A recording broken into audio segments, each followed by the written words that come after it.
Welcome my teenage monster hunters to Sacrilegious Ceremony. I am your host, Ms. Euthanasia, and you're watching Disney Channel.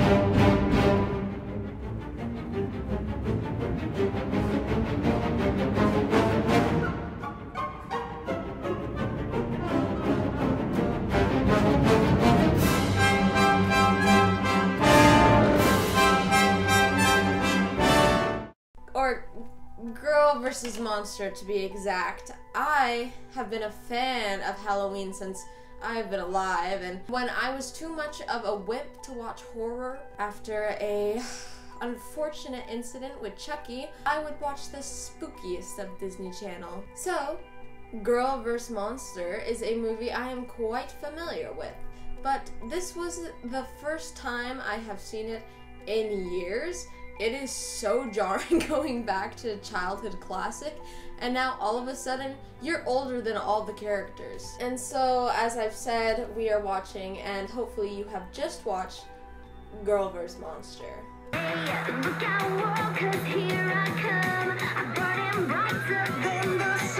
The movie opens with our characters, Skylar, Sadie, Henry, Ryan, and Myra. They're setting up for a big party they're having the next day, which is Halloween. It is in this abandoned mansion thought to be haunted by its last owner, who was driven mad and died. The party is being thrown by Ryan and his band, where his ex-girlfriend, Myra, is the lead singer. They're newly broken up with, but it's kind of an on and off situation.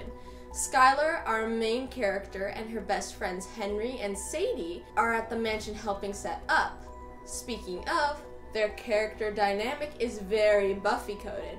Blonde monster hunting lead girl, nerdy, anxious, bisexual best girlfriend, and the extra weird boy who's super insecure and he's just kind of there for I don't know why. The movie makes sure to cover its tracks by showing us that Skylar has been doing gymnastics for 6 years and leaps into the air to fix a banner they're setting up. You'll break your neck! Don't do it!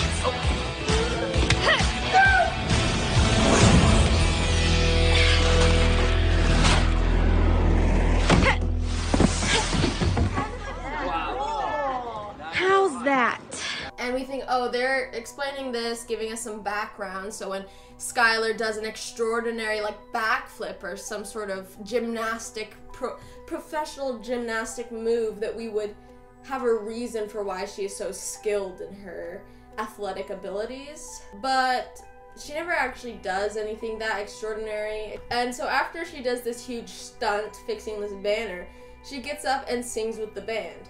Somehow, she knows their songs, or they all just know all their parts to this song, but I'm going to assume she's a big fan of the band and knows all their songs because she does this later too, and there's no other explanation for why they're all synced up when she is not in the band. So after setting up, our trio walk back home through the cemetery, making Sadie and Henry really nervous. But Skylar, she cannot begin to understand why, which I understand also. Let me tell a little personal anecdote. One time I was hanging out with my cousins, and for some reason we were on the subject of cemeteries, and one of my cousins goes, going on a date in a cemetery is so romantic.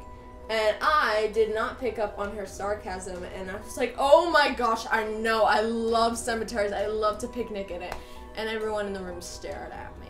So, I do understand where Skylar is coming from. I love cemeteries. They're just like a park full of dead people, and they're beautiful, and they have so many stories anyway. So I get where Skylar is coming from, but her besties, they don't like it. They're uncomfortable. And then Sadie brings up Ryan and how he obviously likes Skylar. Skylar asks Sadie why he wouldn't ask her out if she does, and Sadie tries to explain that he might have a fear of rejection or something. But again, Skylar does not compute this concept of fear. He's probably scared. Of what? That you'll say no? How can me saying no be scary? Now this is really important to the plot, actually. Skylar feels no fear, and she never has in all of her 15 years of living. She doesn't understand it, which actually makes her really unsympathetic to her two besties that have pretty bad anxiety, or at least casual anxiety. Honestly, I would hate to be friends with Skylar because she is so dismissive of everyone else's feelings just because she doesn't relate to them.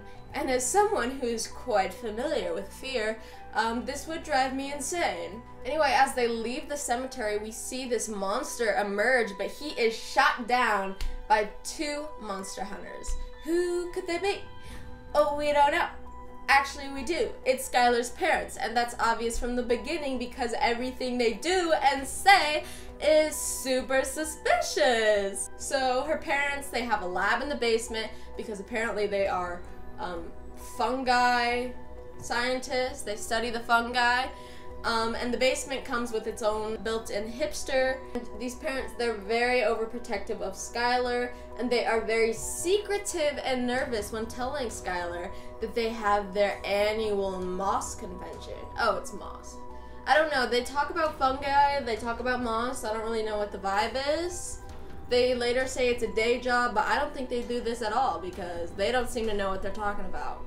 They explain to Skylar that they have their annual moss convention to go to on Halloween, which conveniently explains why they won't be around on Halloween, which is actually the day that with the most monsters. This is the freaks come out on this particular night. And her parents are actually extremely concerned about the monster they just caught in the cemetery moments before, because they aren't supposed to start showing up until the night of Halloween, when the veil is thin, I guess. I'm guessing that's why. And therefore the parents, they're concerned about Skylar being out on the town when the monsters are extra spooky this year. This is not good for Skylar though, because she needs to go to this Halloween party and they are ruining her life if they don't let her.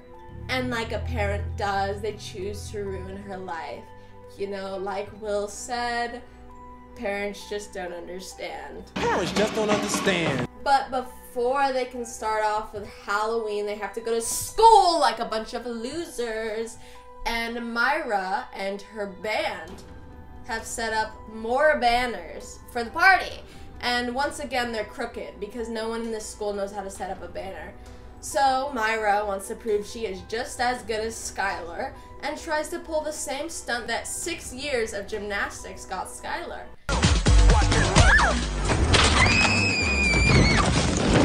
But she does it over a staircase and it falls miserably, badly hurting her neck.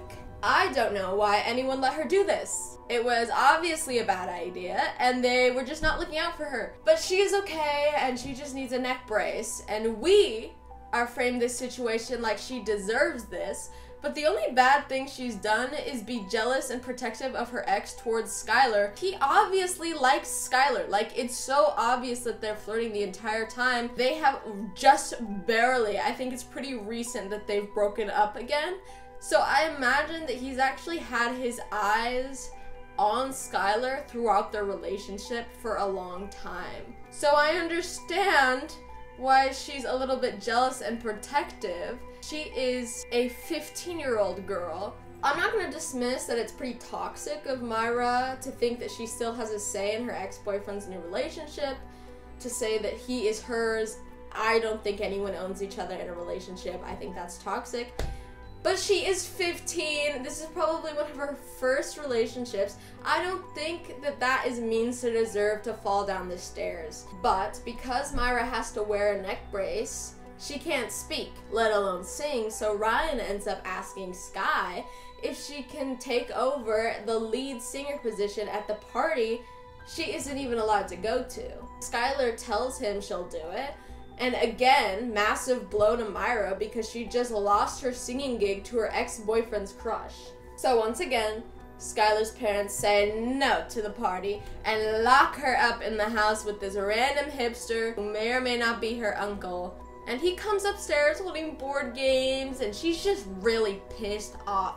So she storms upstairs, leaving our hipster with his games. And it was honestly kind of heartbreaking because I personally know how it feels to want to play board games and have no one to do it with.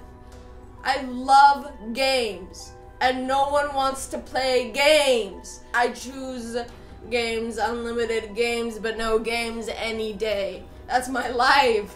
So the hipster found solace in playing Jenga by himself, but he seems to be having a good time. Until our little Skylar runs past him and down into the lab. Her plan?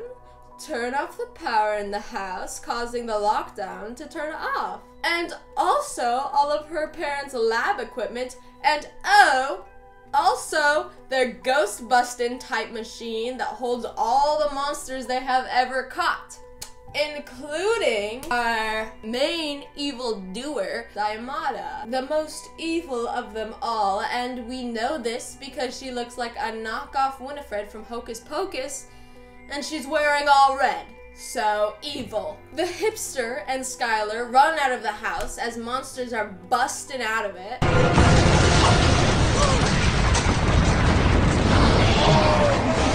When Sadie and Henry, who were conveniently nearby, rush over to see what happened.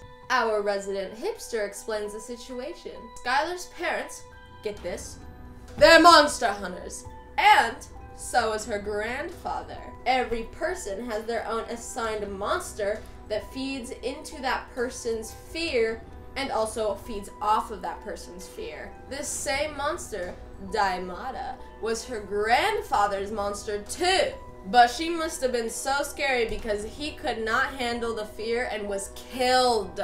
Her parents eventually captured this monster, allowing Skylar to live fear-free her entire 15 years of living. They never told Skylar about this because they want her to have a normal childhood. It has all backfired though, because now it's all out at once. And I mean literally, all of the monsters are out, and her parents are nowhere to be seen. But instead of taking advantage of having Skylar now, as Diamata is at the house, Diamata decides to leave and look for the hunters. I don't know why. Come, let's go hunt the hunters! Skylar is in denial and won't let anyone tell her otherwise. This isn't happening. Her besties are keen to believe and cover her while she feels 15 years worth of fear all at once. If that were me, and I had to feel all the fears I have had over my 18 years, I think I would die on impact. But she does not. She just has a small freak out. The hipster cannot stop the force that is 15-year-old wanting to go to a Halloween party. Plus, he thinks it'll be smart to get her away from her house because that would be the first place Diamata would look for her, you would think. Except for Diamata was at this house and left. But anyway, he lets her go to the party, but not before hooking up the kids with some weapon supply. Molecular atomizer. Diamata, she has her squad with her, which is a scarecrow and a witch.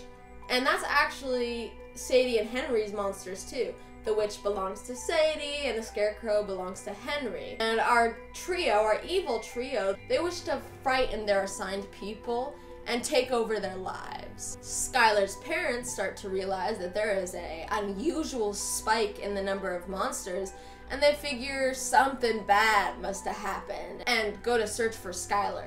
Instead, they find Diamata, who pretends to have Skylar with her in a classic voice capturing, pretend I'm Skylar kind of way. She pretends to have Skylar trapped with her, and they fall right into her trap. Diamata, I think her name is Diamata, I've been saying Diamata. Diamata takes the parents to the same old mansion as the Halloween party and ties them up in the old attic for torment. For someone who is supposed to be the scariest, she does a weak job. It's very Beetlejuice, Beetlejuice, Beetlejuice. It's very Adam and Barbara trying to scare the people out of their house and failing because they're doing so bad, except for it's not newly dead ghost people. This is a monster whose whole job it is to torment. These parents, they're not scared until she hits a nerve, Skylar. So back with the Scoobs, Sadie is trying to comfort Skylar, who is feeling fear for the first time, and she explains to her that this is what Sadie is always feeling. All those times that Skylar brushed Sadie off, this is what Sadie felt like. And it's honestly really sweet of Sadie to do this. Because I know if this were me, I would be so petty. I would be reveling in the fact that Skylar is getting to feel everything she dismissed me for. There would be no empathy from me.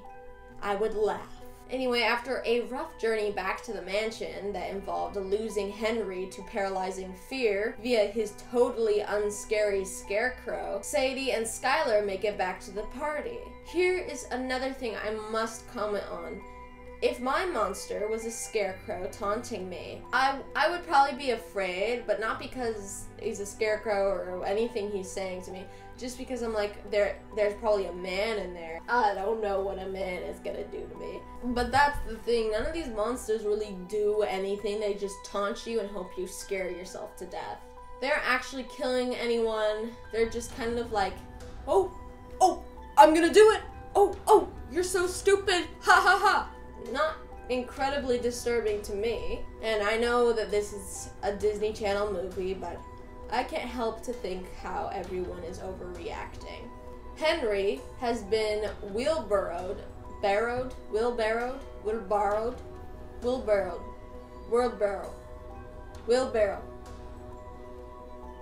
He's been wheeled away by our hipster and back to the lab as Sadie and Skylar have gone to hunt on their own. Diamata has left the parents and gone looking for a costume, and this just happens to be Myra. And when she looks in the mirror in her new skin suit, she comments on how hot she is. Ma'am, this is a 15-year-old girl. Now that's what I call smoking hot. But we're already not supposed to like Myra. Like, she's supposed to be our antagonist, and so the pairing is supposed to make sense. But honestly, I don't think that she's that bad. And also, I will be calling this duo Dimira. Skylar now remembers that she promised to sing with the band, and this is really what gets her in a fear frenzy. Her big thing is stage fright, who would have known? But she manages to overcome it for a second and sing with the band, only to be shamed off the stage by Dimira. And I have to be honest here, Diamira ate her up! Skylar is a great singer, as all Disney actors are required to be, but the voice Diamira so unnaturally throws out is crazy! It's not a roadblock in my way. I don't care what the haters say. You don't scare me, I'm not shaking. Because neither Myra or Diamata sound anything like that when they talk, so I don't know where it's coming from, but they ate. They ate, and they left no crumbs. 4 plus 4, bro. They ate her up. Skylar, who has run away in fear and embarrassment, has met back up with Sadie. So Sadie and Skylar actually start using their weapons to kill and trap the monsters, giving them a lot of confidence. And seeing this, Diamata gets a little disheartened, and she isn't going to play games anymore. She wants to create mass hysteria and feed off the fear of these partying teens. So she leaves Myra's body and is off. Also, when she leaves Myra's body, Myra gets thrown down another flight of stairs. Just in time though, Henry is back, no longer paralyzed, with more weapons, and he tries to tell everyone that the only way to defeat their monsters is to face the fear and do what scares them. But obviously no one listens, and once again, if my fears were personified as monsters that looked like a couple of drag queens, I wouldn't be scared or upset. I would probably be very happy, because where I live, drag queens are hard to come by, and I am desperate for some hyper-feminine entertainment, if you couldn't tell. Skylar did hear Henry though, and because her fear is now stage fright, she gets up in the middle of the chaos and starts singing her own song. Sadie also tries to face her monster and her fear, and that manifests as her trying to spell goat to her monster, and her monster just staring at her, laughing. And bro, this monster, like, it cuts back to this scene, and like, Oh, is Sadie going to overcome her fear? No, maybe not. It keeps getting back to them. And this girl's monster, this witch, is cackling. And she won't stop cackling. She's laughing too much. You're laughing too much. I think the mass hysteria got to her.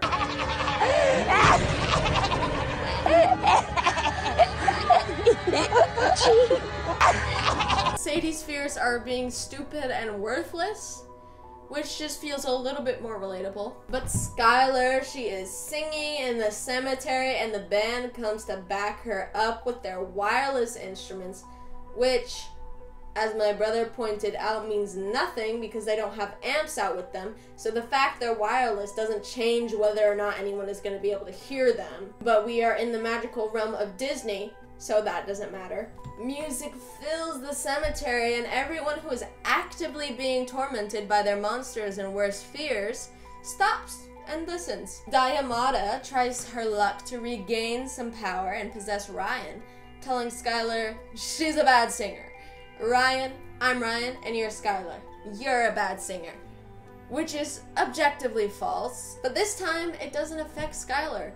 She is able to get past it and then recognizes that this is not Ryan telling her this. Diamata has possessed him. She tells Ryan to purge Diamata from his soul by doing something that scares him, which is actually asking Skylar out on a date. And that does in fact work. Diamata falls out of this boy.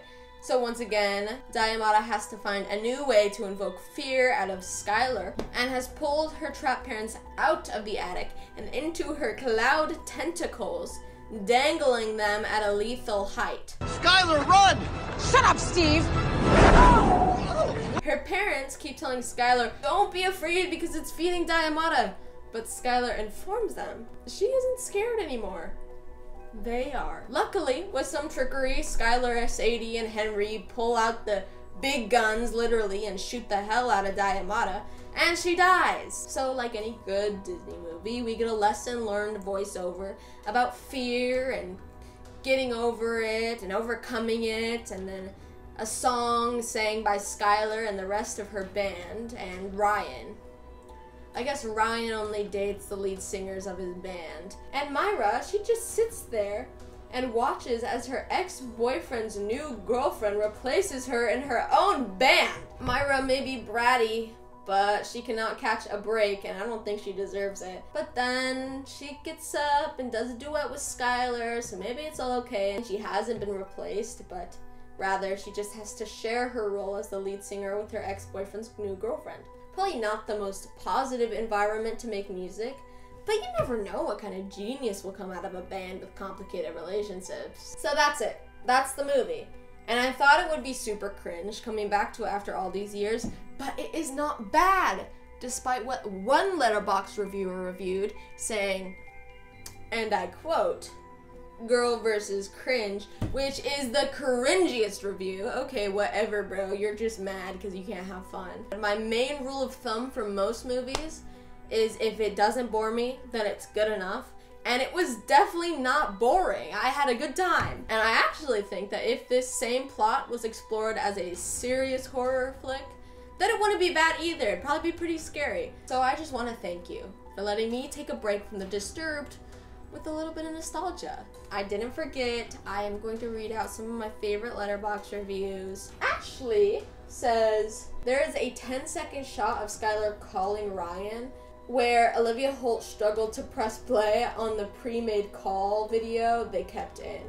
And this is true. I thought about mentioning it, but there is one point where it's like a close-up on her phone, but you can see the play button, and it's a video, and she's just trying to press play on the button. Abs says, can say what you like, but Fearless is an absolute banger. And it's true. And Kiara says, I can't believe that one girl's hero moment is her spelling the word goat. And I can believe that, because when I was in probably 2nd grade, I won the class spelling bee, and I made it through to the school spelling bee. And by the time it was my turn, I had to pee so bad and I couldn't think. So I was about to go up and spell, like, the final word. There were 2 of us left. It was me versus another person. So I was so close to winning the school spelling bee. And I just had to pee so bad, so I was like, I asked the person, I was like, can I please go pee? And I came back. And just because I felt so rushed, because I'd spent so long peeing, I rushed through the word and I failed. Also, a shout out to everyone on Letterboxd who called out how Sadie is bisexual and this movie is gay, because usually that's my job to use my gaydar to detect the bisexuals of Halloween movies, but I didn't do that this episode, so I appreciate everyone on Letterboxd who did it for me. And while we are not a cult, we do enjoy the cult classics. My name is Ms. Euthanasia, and you're watching Sacrilegious Ceremony.